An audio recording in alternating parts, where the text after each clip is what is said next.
Hello mga best! Welcome back sa channel ni Vera. Ito na naman ako, si Google Translator, ang bongga guest na walang talent, Pinay na girl. Start na daw, bes. Mag-lilayos ka muna, bes, bago mag-makeup, tapos para sobrang linis muna, girl, gumamit ka din ng Garnier Micellar Cleanser ang water. Kumuha ng cotton ball at lagyan ng micellar cleanser ang water. In demand kasi ako noong nakaraang video na ASMR, kaya mag-voice over nito ko yay. Gumamit ng kahit anong hair clip or headband para di makasali mga bida-bidang buhok mamaya. Wow, pink na pink, akala ko mo favorite color mo, girl. Wala na daw stock dito na mong kulay, so kayo na lang mag-adjust, hahahaha, kawawang bata, iyak, bes. Gumamit ng primer bago mag-apply ng makeup, DIY primer lang ito, bes, hanapin mo dito sa channel ni Vera. Patuyuin lang mga bes para ma-absorb ng maganda mong face char lang ay. Takpan ng mga kontrabida sa mukha natin gamit ang Maybelline Concealer para bongga kainday. 10 light ang shade na gamit ni Vera. Gayahin mo lang bes para bida ang saya, hahaha, bongga. Tap mo lang bes. Ayan, tap, tap, tap. Tupperware, wahahaha. Next naman bes ay ang Maybelline Fit Me Liquid Foundation Shade 220 Natural Range. Konti lang bes para di magmukhang bond paper. Bes, huwag kalimutan na ang mukha at pati leeg din isama muna bes para di ka magmukhang choco na gatas, pantay dapat bes ha. Spread mo lang bes parang palaman lang na tinapay, charoooot. Gumamit ng kahit anong powder na meron ka, gamit ni Vera ay yung Pond's Insta Bright Tone na Clay Powder as translucent o loose powder. Ayan na, tignan nga natin kung magkakamedal tayo nito kasi nga Insta Bright daw walay. Spread mo na maayos bes para di na po galit, joke lang. Huwag kalimutan ng leeg bes kapag magtato o umalis yung leeg mo. Next bes, kilay naman.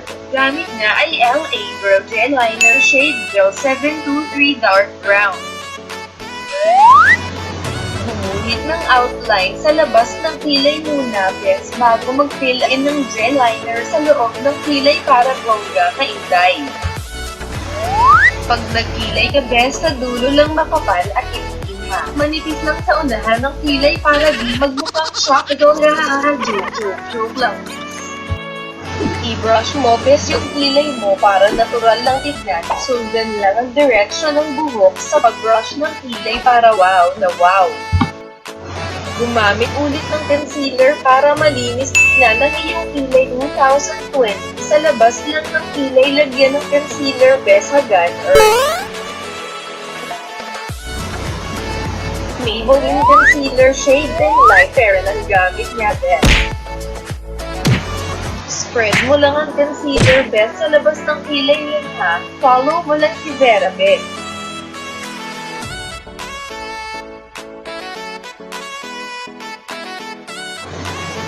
Sa eyeshadow na tayo, bes, total na pamasok naman tayo. Pabonggahan na lang yung mata bes, hahahaha. Peach na shade ang unang eyeshadow na pinili ni Vera bes sa face niya. Follow mo lang si Vera bes.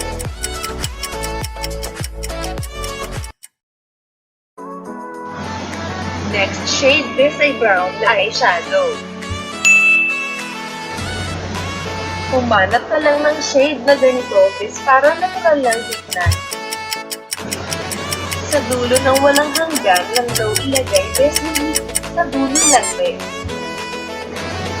Next naman bes, at itong dark brown na eyeshadow. Kita mo bes, Ako din nakikita ko din, hahaha, share ko lang. Sa dulo pa rin, bes ha. Follow mo lang, bes, para everything, everyone, everybody, happy masaya.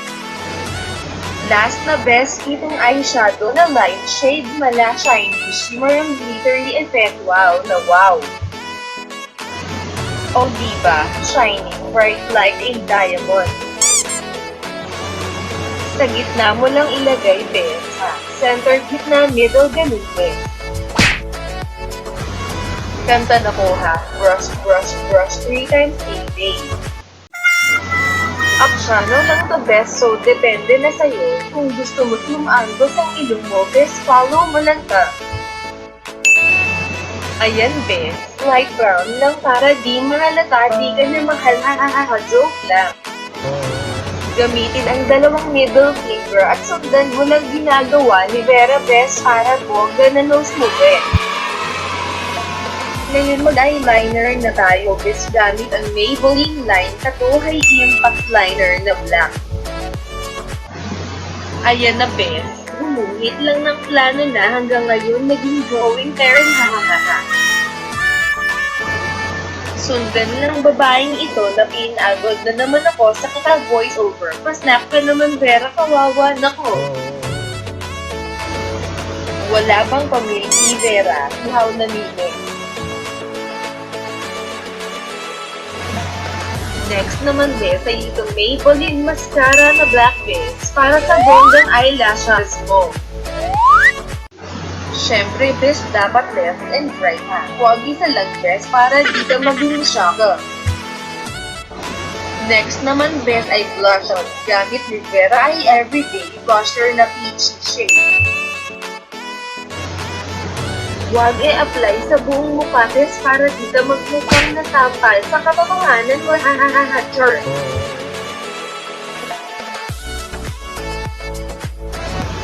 Mag-lipstick na tayo, bes. Matte lipstick shade red ang gamit ni Vera. Konti lang, bes, total nakamas naman tayo. O diba, red pula, hahaha. Kumuha ng eyeshadow para gawing highlight kung wala kang pang highlight, bes, at humanap ng shade na white glittery effect para mukha ka ng ilaw, hahaha, walay pa. Maglagay ng konting lang, bes, sa upper part ng cheekbone at sa ilong para bongga, lalo na pag magtatanggal ka ng mask dahil ikaw ay kakain, bes. See you later, bes.